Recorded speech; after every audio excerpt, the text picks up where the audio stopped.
All right, we are getting ready for the fall major, so I was gonna shoot a video here. So I've scouted the holes and got just like a preliminary idea of what I'm gonna be doing.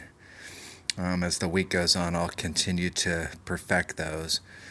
We're also gonna make a sheet here where we want to write down hard and firm numbers for our clubs. Now I have two accounts. I have my 77 account and my odd account.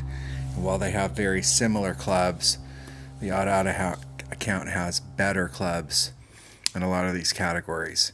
So the numbers are slightly different.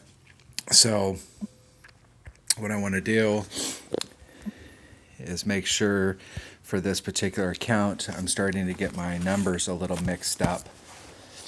And we want to be as accurate as we possibly can when we're making wind adjustments. So I'm going to write down just the numbers for each account's club so that when I'm playing that account, I've got the numbers written down for that account on my notes. So when we go into 77 and we look at drivers, in this tournament we're pretty much going to be using an extra mile, a big topper, and a quarterback. Those are going to be the three clubs that we're going to be using. So with our extra mile, we're at 45 accuracy. So we're at level 8. Level 8, 45 accuracy. With our quarterback, we're at level 10, 100% accuracy. And with our big topper, we're at level 5. And we've got 24% accuracy. So what we're going to do with those numbers is we're going to go into our golf class notebook and we're going to pull up, just for the extra mile, looking at wind charts. We've got a level 8 extra mile. And we're going to be using, in most of the holes, we're going to be using a 4 power ball when we're using our extra mile. Now there may be a few where we're using a level 4, but for the driver it's not going to be nearly as important for those wind adjustments as it is going to be for our other clubs when we're actually driving towards the green. But we want to make sure that we have some, because on almost all the holes in this tournament we're going to be hitting at max club or pretty close. So here we're at 2.0 per ring with a 3 power ball. Conversely, if you're using a 1 power or a 2 power ball, especially a 1 power ball, you're in the 2.1, which are the actual numbers. So at 45, you'd be at 2.1. So we're going to go down to our big topper, and we've got a big topper level 5. We're going to be using 3 power balls.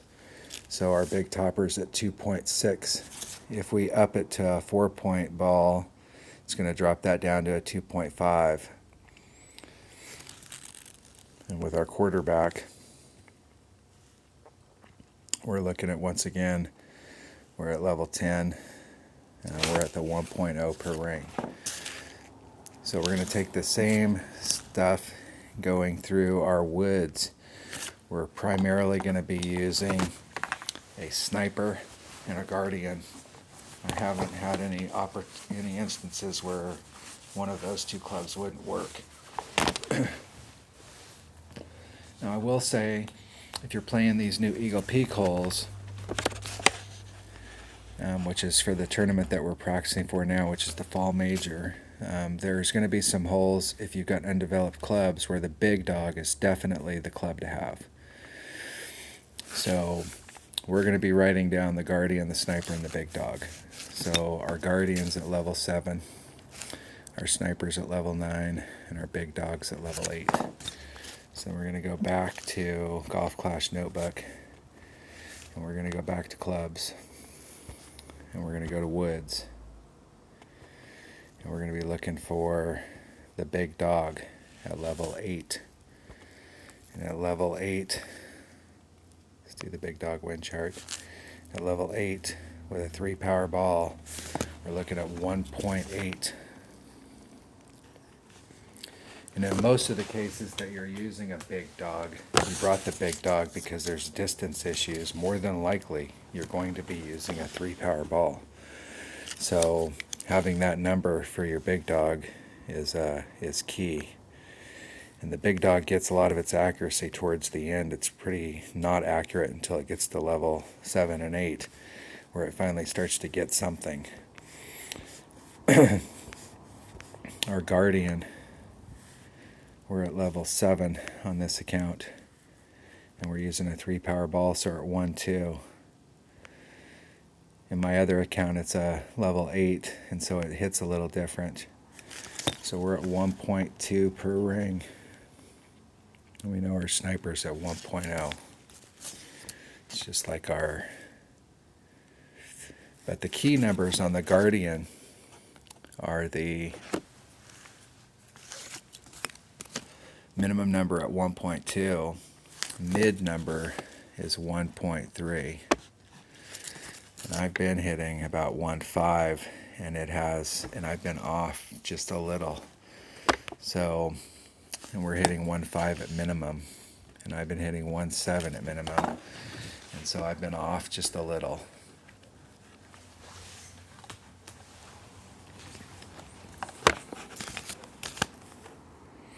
So if we're at level 8, those numbers are going to be the same. It's just the first number that's different. With our sniper, the wind chart here, we've got a level 9 sniper. We're using a level 3 ball. It's going to be 1.0. At mid, it's going to be 1.1. At minimum, it's going to be 1.2. I'm not sure if I fully trust those numbers. But that's one of the things that's like using a compass. Write the numbers down and try them. And be serious about it. And if after a while they're not working, then make adjustments. Okay, those are the ones we need on that. Now, let's go back and look at our long irons. Our long irons, we've got a backbone at level 10.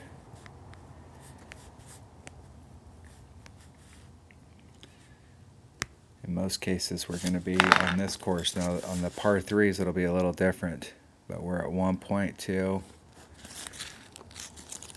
They're saying 1.4. They're saying 1.6.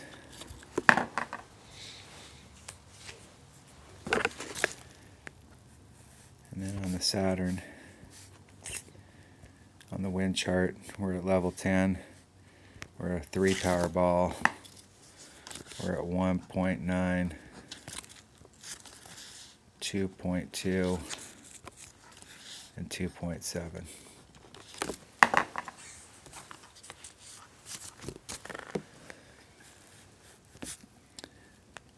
Going to our next club, which is going to be our short iron. We're going to focus on 2 short irons here. We're only going to focus on a thorn, and our thorn level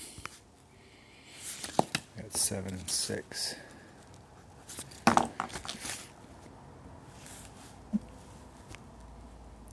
We got a level 7 thorn. We're using a 3-powered ball. We're at 1.8. Mid is 2.3. And minimum is 3.5. On the Hornet, on the wind chart, level 6, 3-power ball, 1.1. They're saying 1.4 and 2.0. Now, I have in the past found that my Hornet hits 111922, and so the 1.4 number scares me, but we're going to try it.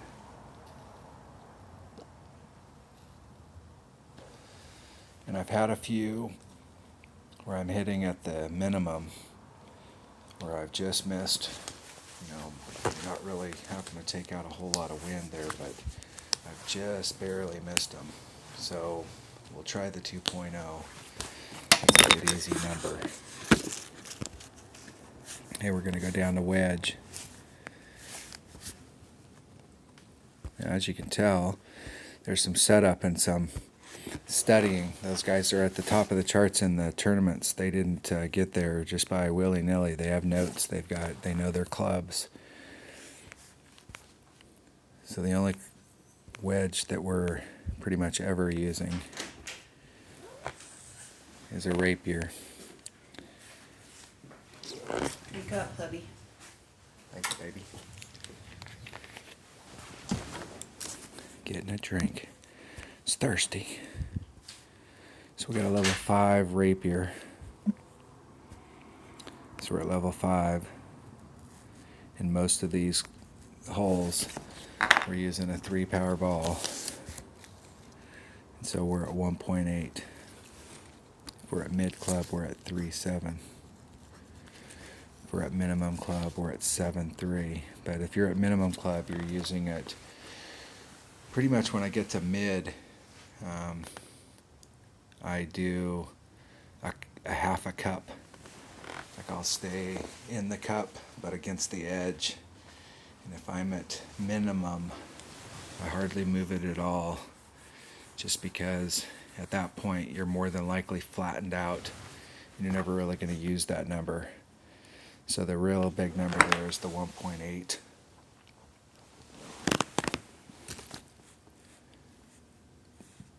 And we're going to do rough irons. Let's check out our rough irons. Hey. Rough irons, we've got 2 that we're going to check out here. We're going to do the machete. We're going to do the Nirvana. So we're at 6 and 10. We'll check our sand wedges while we're here. So we're going to be using the Spitfire and the Houdini. So the Houdini's at 5, Spitfire's at 3.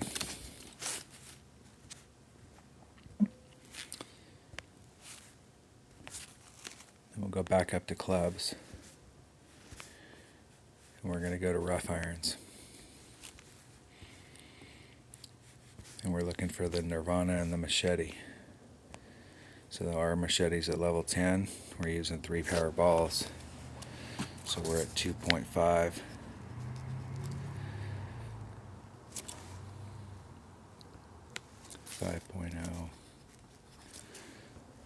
And 10.1.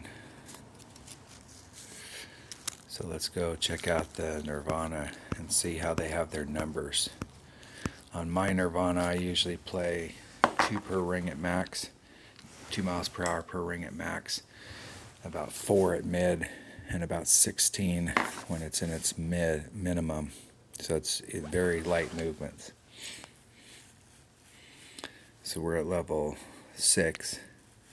We're using 3 power balls. We're at 1.9. We're at 3.7. We're at 7.5.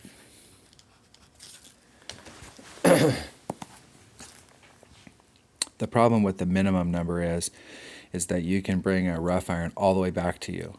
So where is that minimum number? Is it right in front of you? Because if it's right in front of you, there's no wind adjustment at all.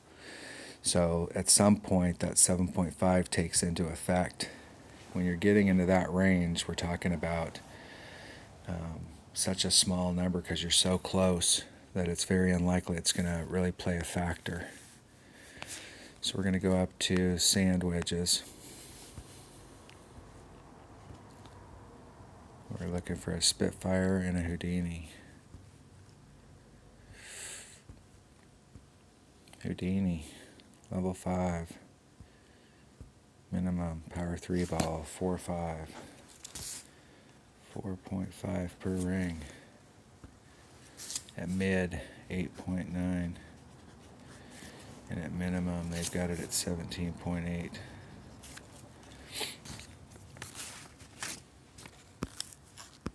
Spitfire at level 3, 2.7.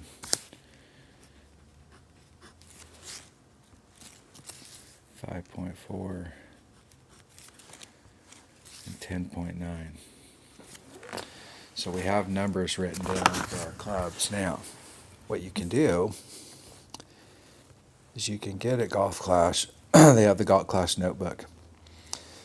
And you can have this help you out when you're playing. So you can do wind assist and it'll turn the wind assist program on.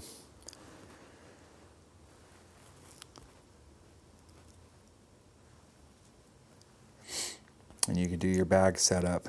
And you can come in here and put every club that you have. So for drivers, I have all my drivers. I have a level 10 rocket, level 8 extra mile, level 5 big topper, level 10 quarterback, level 6, level 1. I don't have those two clubs.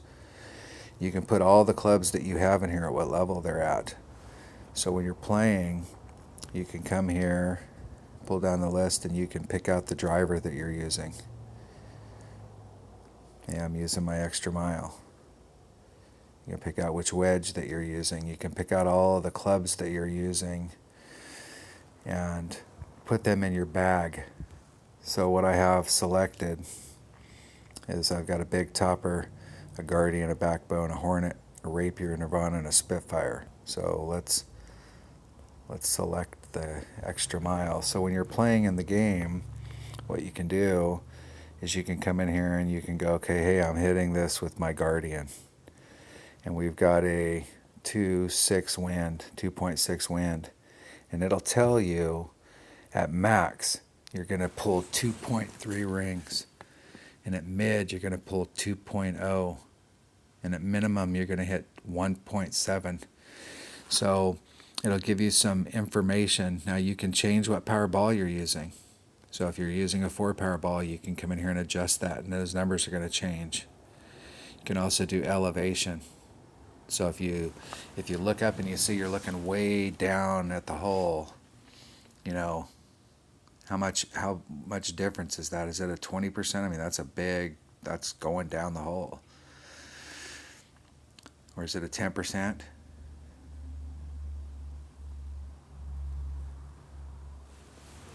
Let's see how this works. 2.6.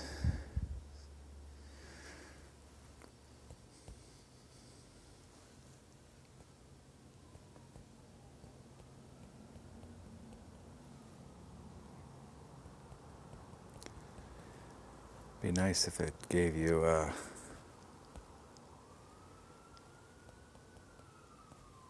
okay, so you can hit the 0% and it'll put you back at the starting place. All right, trying to see where it gives you those numbers. So over here on your little mountain, you can see where it says minus 30.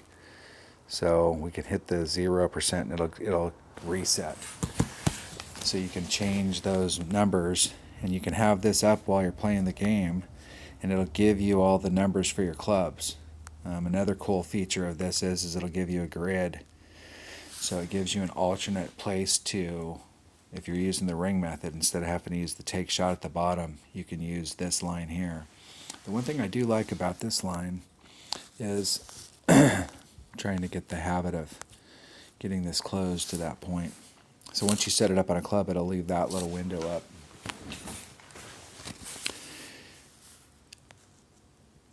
I like the grid because I think the grid is flatter to the ground. The take shot is almost three-dimensional.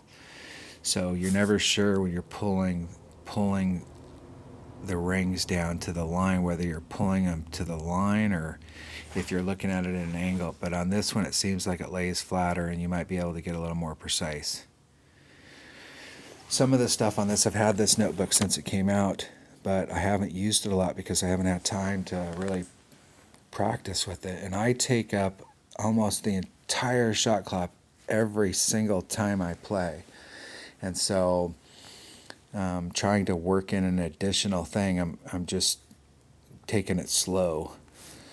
Now, if you're new, and you haven't played a lot, but you like the game, this might be something to get now while you're learning, because you'll learn how to use it at the same time you're learning how to play, and it'll just become part of the deal. If you've been playing for a while, and now you're trying to incorporate something new, what you do is take it in baby steps. So the first thing is, hey, this grid's pretty cool, so let's use the grid. And then, you know, if you go second, especially, where you can kind of see what your opponent's wind is, you can get your club set up, you can get everything set up in there and start playing with it a little bit while it's not your turn. So you've got some numbers on the screen as well as the numbers you wrote down. And a lot of people, they get used to this, they're not going to write the numbers down. They're just going to use the app. But whenever you're playing in a tournament, you always want to have set this stuff up. Make sure you're going through and getting all of your clubs lined up and know what your numbers are. So when you're out on the field and you're making adjustments, you know, you see a lot of guys on the field, they're pulling it forward to find out where the red line is. They're pulling it back to find out where the red line is. Now they know their maximum and minimum numbers. So they look at where the first bounce is on the ground. And that, where it first bounces on the ground, that's right in the mid.